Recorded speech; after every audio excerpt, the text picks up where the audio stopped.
ನಮಸ್ಕಾರ ವೀಕ್ಷಕರೇ, welcome to stocks Kannada. ಬನ್ನಿ, ಇವತ್ತಿನ ವಿಡಿಯೋದಲ್ಲಿ ವಿಶೇಷವಾಗಿ ಒಂದು ಡಿಫೆನ್ಸ್ ಸೆಕ್ಟರ್ಗೆ ಕೆಲಸ ಮಾಡ್ತಕ್ಕಂಥ ಸ್ಟಾಕ್ಸ್ನ ಒಂದು ವಿವರಣೆ ಇದೆ. ತುಂಬ ಒಂದು ಮಲ್ಟಿ ಬ್ಯಾಗರ್ ಆಗಿದೆ.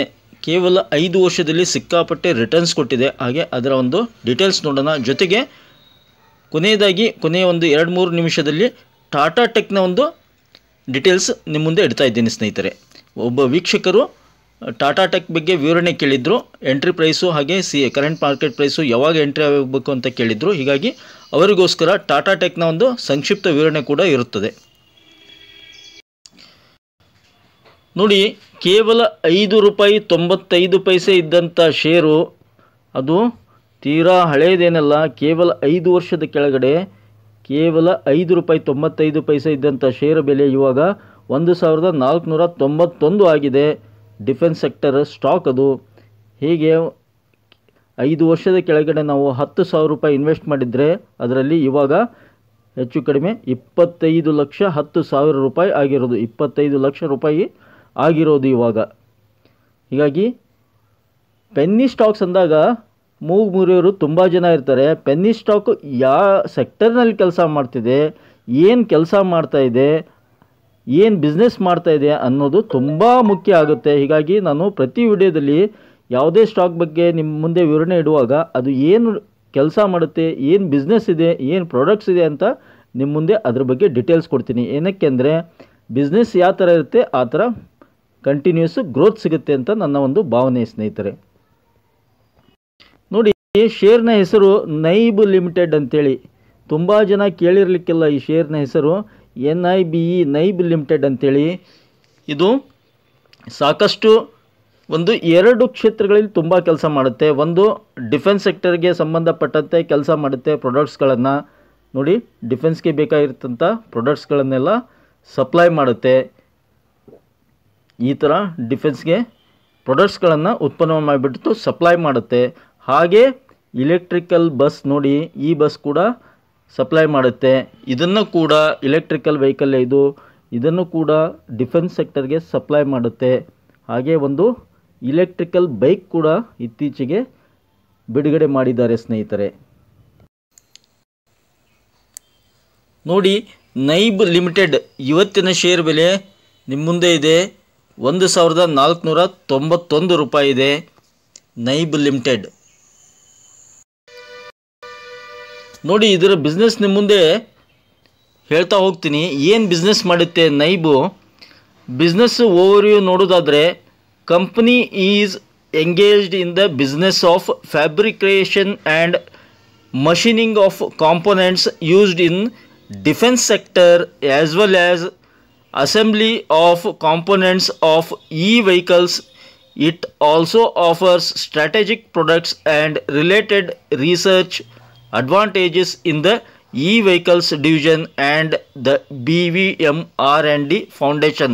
ನೋಡಿ, ಇದರಲ್ಲಿ ಕ್ಲಿಯರ್ ಮೆನ್ಷನ್ ಮಾಡಿದ್ದಾರೆ. ನಾನು ಹೇಳ್ದಂಗೆ ಡಿಫೆನ್ಸ್ ಸೆಕ್ಟರ್ಗೆ ಪ್ರೊವೈಡ್ ಮಾಡ್ತಾರೆ ಪ್ರಾಡಕ್ಟ್ಸ್ಗಳನ್ನು, ಫ್ಯಾಬ್ರಿಕೇಷನ್ ಮತ್ತು ಮಷೀನಿಂಗ್ ಕಾಂಪೊನೆಂಟ್ಸು, ಹಾಗೆ ಈ ವೆಹಿಕಲ್ಸ್ಗಳನ್ನು ಪ್ರೊವೈಡ್ ಮಾಡ್ತಾರೆ.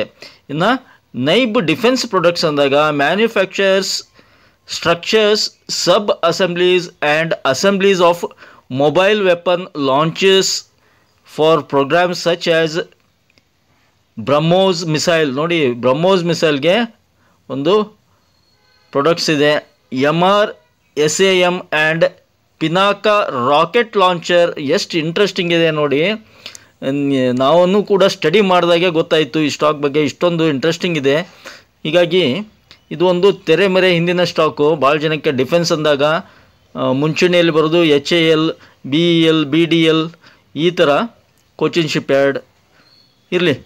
Also manufacturers structural and engineering systems for naval applications. ನೋಡಿ, ನೇವಲ್ ಅಪ್ಲಿಕೇಶನ್ಗೂ ಕೂಡ ಡಿಫೆನ್ಸ್ಗೆ, ಆರ್ಮಿಗೆ, ನೇವಲ್ಗೆ. ಮತ್ತು it's electronic division focuses on sensors and wiring control systems, military software et cetera ಅಂತ ಹೇಳಿದ್ದಾರೆ. ಮತ್ತು ನೈಬ್ದು ಇ ಮೋಟರ್ ನೋಡೋದಾದರೆ, company through it's subsidiary Nibe E motor deals in E bicycle, E rickshaw, batteries and motors, hybrid PCU, solar induction cooker, water treatment unit ಈ motor. ಹಾಗೆ BVM research centre and ಫೌಂಡೇಶನ್ನಲ್ಲಿ company has developed hybrid PCU, EV solution, control panels, rugged mobile handset, super capacitor, lithium ion battery, lithium graphite battery, lithium graphite. ನೋಡಿ ಎಷ್ಟು ಚೆನ್ನಾಗಿ products ಇವೆ, ಎಷ್ಟು ಚೆನ್ನಾಗಿ business ಇದೆ ಇದ್ರದ್ದು. ಹೀಗಾಗಿ ಈ ಒಂದು ಸ್ಟಾಕು ಮಲ್ಟಿ ಬ್ಯಾಗರ್ ಆಗಿದೆ ಸ್ನೇಹಿತರೆ. ಈ ಥರ ಸ್ಟಾಕ್ಗಳನ್ನು ನಾವು ಫೈಂಡ್ ಔಟ್ ಮಾಡಬೇಕು. ಇದರ ಕ್ಲೈಂಟ್ಸ್ ನೋಡಿ ಎಷ್ಟು ಇಂಟ್ರೆಸ್ಟಿಂಗ್ ಇದೆ. ನೋಡಿ ಯಾರು ಇದನ್ನು ತೊಗೊತಾರೆ ಕ್ಲೈಂಟ್ಸ್ ನೋಡಿ. In the defence segments it's clients include all 3 Indian defence forces. ನೋಡಿ it also serves L&T defence. ನೋಡಿ ದೇಶದ ಭೂಸೇನೆ ಆಗಿರ್ಬೋದು, ವಾಯುಸೇನೆ ಆಗಿರ್ಬೋದು, ಹಾಗೆ ನೌಕಾದಳ ಆಗಿರ್ಬೋದು, 3 ಸೇನೆಗಳು ಕೂಡ ಇದರ ಕ್ಲೈಂಟ್ಸು ಅಂತ ಹೇಳಿದ್ದಾರೆ ಪ್ಯೂರ್ ಆಗಿ. ಮತ್ತು L&T ಡಿಫೆನ್ಸ್ನವರು ಕೂಡ ಇದರ ಒಂದು ಪ್ರಾಡಕ್ಟ್ಸ್ಗಳನ್ನು ಪರ್ಚೇಸ್ ಮಾಡ್ತಾರೆ ಅಂದಾಗ ಯಾಕೆ ಶೇರ್ ಓಡಲ್ಲ? 100% ಶೇರ್ ಓಡುತ್ತೆ.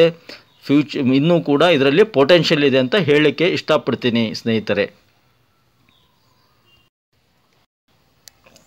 ನೋಡಿ ಇದರ ಸೆಕ್ಟರು ಅದರ್ಸ್ನಲ್ಲಿ ಬರುತ್ತೆ. ಹಾಗೆ ಇಂಡಸ್ಟ್ರಿ ಪ್ಯೂರ್ಲಿ ಡಿಫೆನ್ಸ್ ಇಂಡಸ್ಟ್ರಿ ಅಂತ ಮೆನ್ಷನ್ ಮಾಡಿದ್ದಾರೆ. ಮಾರ್ಕೆಟ್ ಕ್ಯಾಪಿಟಲ್ಲು 1958 ಕೋಟಿ. ನೋಡಿ ಸ್ಮಾಲ್ ಕ್ಯಾಪ್ ಕ್ಯಾಟಗರಿಯಲ್ಲಿ ಬರ್ತಕ್ಕಂಥ ಶೇರ್ ಇದು. ಈ ಸ್ಮಾಲ್ ಕ್ಯಾಪು ತುಂಬ ರಾಕೆಟ್ ಆಗ್ತವೆ ದೇಶದಲ್ಲಿ ಇತ್ತೀಚೆಗೆ, ಸ್ಮಾಲ್ ಕ್ಯಾಪ್ ಕ್ಯಾಟಗರಿ. ಹಾಗೆ ಇದರ ಪ್ರೈಸ್ ಟು ಅರ್ನಿಂಗ್ ರೇಷಿಯೋ ನೋಡೋದಾದರೆ 258 ಇದೆ, ತುಂಬ ಜಾಸ್ತಿ ಇದೆ ಪ್ರೈಸ್ ಟು ಅರ್ನಿಂಗ್ ರೇಷಿಯೋ. ಇದ್ರ ಬಗ್ಗೆ ಒಂದು ಗಮನ ಹರಿಸಬೇಕಾಗುತ್ತೆ. ಮತ್ತು ಇದರ ಪರ್ಫಾರ್ಮೆನ್ಸ್ ನೋಡಿ ತೋರಿಸ್ತೀನಿ ನಿಮಗೆ. 10 ವರ್ಷದಲ್ಲಿ 10,900% ರಿಟರ್ನ್ಸ್ ಕೊಟ್ಟಿದೆ. ಹಾಗೆ 5 ವರ್ಷದಲ್ಲಿ ನೋಡಿ 23,494% ರಿಟರ್ನ್ಸ್ ಕೊಟ್ಟಿದೆ. Huge returns. 2 ವರ್ಷದಲ್ಲಿ ಆಲ್ಮೋಸ್ಟ್ ಆಲ್ 3,000% ರಿಟರ್ನ್ಸ್ ಕೊಟ್ಟಿದೆ. 1 ವರ್ಷದಲ್ಲಿ 296, ಹಾಗೆ 6 ತಿಂಗಳಲ್ಲಿ 140% ರಿಟರ್ನ್ಸ್ ಕೊಟ್ಟಿದೆ. ಈಗ ಆಲ್ರೆಡಿ ಮಲ್ಟಿ ಬ್ಯಾಗರ್ ಆಗಿದೆ ಇದು. ಆದರೂ ಕೂಡ ಶೇರ್ ಬೆಲೆ 1,400 ಇದೆ. ಮುಂದಿನ ಒಂದು 5ರಿಂದ 10 ವರ್ಷಗಳಲ್ಲಿ 10,000ದಿಂದ 14,000 ಆದರೂ ಕೂಡ ಅಚ್ಚರಿ ಪಡಬೇಕಾಗಿಲ್ಲ. ನೋಡಿ ಇದ್ರದ್ದು valuation 5 out of 5 outstanding trends ಅಂತಿದ್ದಾರೆ. Financial trends outstanding 5 out of 5, 2 out of 5, expensive 3 out of 5, average quality ಅಂತಿದ್ದಾರೆ. ಹಾಗೆ ಶೇರ್ ಹೋಲ್ಡಿಂಗ್ ಪ್ಯಾಟರ್ನ್ ತೋರಿಸ್ಬಿಡ್ತೀನಿ ನೋಡಿ. 49.96 50% ಪ್ರಮೋಟರ್ಸ್ ಇದ್ದಾರೆ. ಲೇಟೆಸ್ಟ್ ಶೇರ್ ಹೋಲ್ಡಿಂಗ್ ಪ್ಯಾಟರ್ನಿಂದು ಮಾರ್ಚ್ 24 ನೋಡಿ 50% ಪ್ರಮೋಟರ್ಸು. ಹಾಗೆ 11.03% FIIs ಇದ್ದಾರೆ. ಹ್ಯೂಜ್ FIIs ಇದ್ದಾರೆ, 11.5%. ಅದರ್ DIs 0.78, 38% ನಾನ್ institution. ಸ್ನೇಹಿತರೆ ಇದು ನೈಬ್ದ ಒಂದು ಕಂಪ್ಲೀಟ್ ಡೀಟೇಲ್ಸ್ ನಿಮ್ಮ ಮುಂದೆ ಇಟ್ಟಿದ್ದೀನಿ, ಚಾರ್ಟ್ ಒಂದ್ಬಿಟ್ಟು. ನೆಕ್ಸ್ಟು ನಮ್ಮ ಒಂದು ವೀಕ್ಷಕರು ಕಮೆಂಟ್ ಬಾಕ್ಸ್ನಲ್ಲಿ ಟಾಟಾ ಟೆಕ್ ಬಗ್ಗೆ ಯಾವ ಮಾರ್ಕೆಟ್ ಪ್ರೈಸ್ನಲ್ಲಿ ಪರ್ಚೇಸ್ ಮಾಡ್ಬೋದು ಅಂತ ಕ್ವಶನ್ ಕೇಳಿದರು. ಹೀಗಾಗಿ ಟಾಟಾ ಟೆಕ್ನ ಕೇವಲ 2 ನಿಮಿಷದಲ್ಲಿ ಅವರಿಗೆ ವಿವರಣೆ ಕೊಡ್ತೀನಿ ಸ್ನೇಹಿತರೆ, ನೀವು ನೋಡಿ. ಟಾಟಾ ಟೆಕ್ ನೋಡಿ ಇವತ್ತಿನ ಶೇರ್ ಬೆಲೆ 1,084 ಇದೆ. ನಾವು ಯಾವ ರೇಟಿಗೆ ಪರ್ಚೇಸ್ ಮಾಡ್ಬೇಕು ಅನ್ನೋದನ್ನು ಒಂದು ಚಾರ್ಟ್ ಮುಖಾಂತರ ನಿಮಗೆ ಹೇಳಲಿಕ್ಕೆ ಇಷ್ಟಪಡ್ತೀನಿ. ಅದಕ್ಕೂ ಮೊದಲು ಇದರ ಒಂದು ಶೇರ್ ಹೋಲ್ಡಿಂಗ್ ಪ್ಯಾಟರ್ನ್ ನೋಡಿಬಿಡೋಣ. ಟಾಟಾ ಟೆಕ್ನಾಲಜಿ ಗೊತ್ತೇ ಇದೆ, ಇದರದ್ದು ಬಿಸ್ನೆಸ್ ಏನು ಟೆಕ್ನಾಲಜಿ ಬಿಸ್ನೆಸ್ಸು. ಸ್ಪೆಷಲಿ IT ಡಿಪಾರ್ಟ್ಮೆಂಟ್ನಲ್ಲಿ ಬರುತ್ತೆ. ಮಿಡ್ ಕ್ಯಾಪ್ ಸೆಕ್ಟರು IT ಸಾಫ್ಟ್ವೇರ್ನಲ್ಲಿ ಬರುತ್ತೆ. ಮಾರ್ಕೆಟ್ ಕ್ಯಾಪಿಟಲು 42,000 ಕೋಟಿ ಇದೆ. ಇತ್ತೀಚೆಗೆ ಲೀಸ್ಟಿಂಗ್ ಆಗಿದೆ, ಇನ್ನೂ 1 ವರ್ಷ ಆಗಿಲ್ಲ. ಇದರ ಫಂಡಮೆಂಟಲ್ಸ್ ನೋಡೋದಾದರೆ ನೋಡಿ 2 out of 5 financial trends flat, 2 out of 5 expensive, 5 out of 5 excellent ಅಂತಿದ್ದಾರೆ. ಮತ್ತು P ರೇಷಿಯೋ 64, ROE 21 ಇದೆ. ಶೇರ್ ಹೋಲ್ಡಿಂಗ್ ಪ್ಯಾಟರ್ನ್ ತುಂಬ ಚೆನ್ನಾಗಿದೆ ನೋಡಿ. Promoters 55, 1.09 FIIs, 1.14 mutual funds, 0.32 insurance company, ಹಾಗೆ 41% ನಾನ್ ಇನ್ಸ್ಟಿಟ್ಯೂಷನ್. ನೋಡಿ ಟಾಟಾ ಟೆಕ್ಕು ಮೊನ್ನೆ ಫ್ರೈಡೇ 3% ಅಪ್ಸೈಡ್ ರ್ಯಾಲಿ ಕೊಟ್ಟಿತ್ತು. ಚಾರ್ಟ್ ನೋಡಿ ಲಿಸ್ಟಿಂಗ್ ಯಾವಾಗಾಗಿತ್ತು ನೋಡಿ, ಲಿಸ್ಟಿಂಗ್ ಆದಾಗಿನಿಂದ ಕಂಟಿನ್ಯೂ ನೋಡಿ, ಇಲ್ಲಿ ಲಿಸ್ಟಿಂಗ್ ಆಗಿತ್ತು. ಲಿಸ್ಟಿಂಗ್ ಆದಾಗಿನಿಂದ ಕಂಟಿನ್ಯೂ ಪ್ರೈಸ್ ಡ್ರಾಪ್ ಆಗ್ತಾನೇ ಬಂದಿದೆ. 1400 ಇದ್ದಂಥ ಶೇರ್ ಬೆಲೆ 1084ಕ್ಕೆ ಬಂದಿದೆ. ಇಲ್ಲಿ ನೋಡಿ lower low lower low lower lows. Okay, ಈ ಥರ ಇರಬಾರ್ದು. ನೋಡಿ ನಿಮ್ಗೆ ಹೇಳ್ತೀನಿ, lower lows lower low lower low lower low ಈ ಥರ ಫಾರ್ಮೇಷನ್ ಆಗಿದೆ. ಆದರೆ ಒಂದು ಇಂಪಾರ್ಟೆಂಟ್ ಏನಂದರೆ ಇದರಲ್ಲಿ ಸಪೋರ್ಟು, ಇದು ಡೈಲಿ ಚಾರ್ಟ್, ಇದು ಸಪೋರ್ಟು ಕ್ಲಿಯರ್ಲಿ 1056ರಲ್ಲಿ ಸಪೋರ್ಟ್ ಬರುತ್ತೆ. ಅದು ಬಿಟ್ಟರೆ ಮೇಜರ್ ಸಪೋರ್ಟು 1000.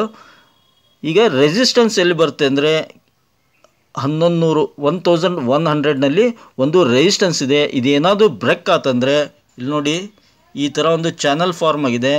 ಹೀಗಾಗಿ 1100 ಬ್ರೇಕ್ ಆತಂದರೆ ಒಂದು ಶಾರ್ಟ್ ಟರ್ಮ್ ರ್ಯಾಲಿ ಬರುತ್ತೆ.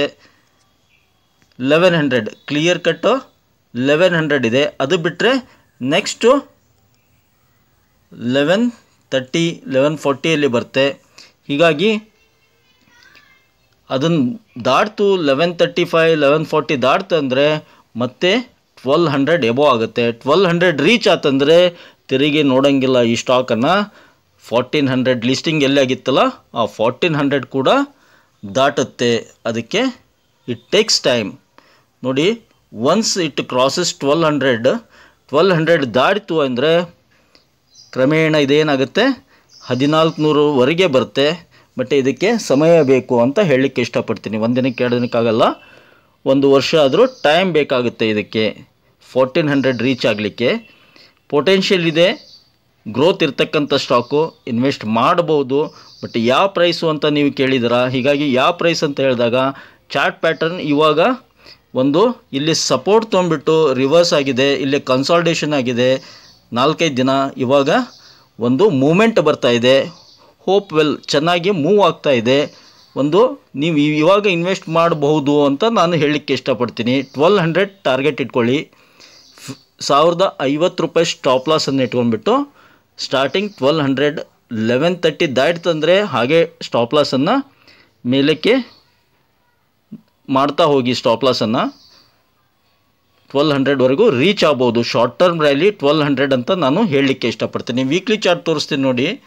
ವೀಕ್ಲಿ ಚಾರ್ಟ್ ಹೇಗಿದೆ ನೋಡಿ. 2 ವೀಕ್ಸ್ದಿಂದ 2 ವಾರದಿಂದ ಒಂದು ಪರವಾಗಿಲ್ಲ ಮೂಮೆಂಟು ಬರ್ತಾ ಇದೆ. ಇದರಲ್ಲಿ ಸೇಮ್ ಅದೇ 1100 ಮೇಜರ್ ಒಂದು ರೆಸಿಸ್ಟೆನ್ಸ್ ಇದೆ 1100. ನೋಡಿ 1100 ಕ್ರಾಸ್ ಆಯ್ತಂದರೆ ಮತ್ತೆ 1200 ಬರುತ್ತೆ. 1200 ಕ್ರಾಸ್ ಆಗಿ ಸಸ್ಟೈನ್ ಆಯ್ತಂದರೆ ಸ್ಕೈ ಲಿಮಿಟ್ 1400 ಅದೆಲ್ಲ ರೀಚ್ ಆಗುತ್ತೆ. ಮೇಜರ್ ರೆಸಿಸ್ಟೆನ್ಸು 1200 ಇದೆ. ಇದು ಶಾರ್ಟ್ ಟರ್ಮ್ ಟಾರ್ಗೆಟ್ ಅಚೀವ್ ಆದರೂ ಆಗ್ಬೋದು ಅನಿಸುತ್ತೆ ನನಗೆ, ಡ್ಯೂ ಟು ಇಲೆಕ್ಷನ್ ರಿಸಲ್ಟ್ ಆಗಿರ್ಬೋದು. ನಸ್ಡಾಕ್ನಲ್ಲೂ ಒಳ್ಳೆ ರ್ಯಾಲಿ ಬರ್ತಾ ಇದೆ. ಅಮೇರಿಕನ್ ಯಾವುದು ಇಂಡೆಕ್ಸು, ನಸ್ಡಾಕ್ ಟೆಕ್ ಇಂಡೆಕ್ಸ್ ಅಂತಾರೆ, ಅದರಲ್ಲೂ ತುಂಬ ಚೆನ್ನಾಗಿ ರ್ಯಾಲಿ ಬರ್ತಾ ಇದೆ. ನೆಕ್ಸ್ಟ್ ಮಂತು ಫೆಡ್ದವ್ರದ್ದು ಒಂದು ರೇಟ್ ಕಡಿಮೆ ಮಾಡ್ತಾ ಇದ್ದಾರೆ. ಹೀಗಾಗಿ ಕನ್ಸಿಡರ್ ಮಾಡ್ಬೋದು. ಕರೆಂಟ್ ಪ್ರೈಸ್ನಲ್ಲೇ ಬೈ ಮಾಡ್ಬೋದು. ಕರೆಂಟ್ ಪ್ರೈಸ್ನಲ್ಲಿ ಬೈ ಮಾಡಿದರೆ 1050 ಸ್ಟಾಪ್ ಲಾಸ್ ಇಟ್ಕೊಳ್ಳಿ. ಇಲ್ಲ 1000 ಬರೋವರೆಗೂ ವೇಟ್ ಮಾಡ್ತೀನಿ ಅಂದರೆ 1000 ಬಂದಾಗ ಬೈ ಮಾಡ್ಬೋದು ಅಂತ ನನ್ನ ಒಂದು ಅಭಿಪ್ರಾಯ. ಟಾರ್ಗೆಟ್ ಇದರಲ್ಲಿ ಶಾರ್ಟ್ ಟರ್ಮ್ ಟಾರ್ಗೆಟ್ 1200 ಅಂತ ಅಚೀವ್ ಆಗುತ್ತೆ ಅಂತ ಹೇಳಲಿಕ್ಕೆ ಇಷ್ಟಪಡ್ತೀನಿ. 1200 short term target. But 1400 cross ಆಗಲಿಕ್ಕೆ ಟೈಮ್ ತೊಗೊಳುತ್ತೆ. ಓಕೆ ಫ್ರೆಂಡ್ಸ್, ನಿಮಗೆ ಒಂದು ಚಿಕ್ಕ ಮಾಹಿತಿ ಇಷ್ಟ ಆಗಿದೆ ಅಂದ್ಕೊಂಡಿದ್ದೀನಿ. ಇಷ್ಟ ಆಗಿದ್ದರೆ ಮತ್ತಿನ್ನೇ ತಡ, ಬೇಗ ಚಾನಲ್ಗೆ ಸಬ್ಸ್ಕ್ರೈಬ್ ಮಾಡಿ, ಹಾಗೆ ಕಮೆಂಟ್ ಬಾಕ್ಸ್ನಲ್ಲಿ ಕಮೆಂಟನ್ನು ಮಾಡಿ, ಹಾಗೆ don't forget to hit the like button. Thank you friends, thank you all.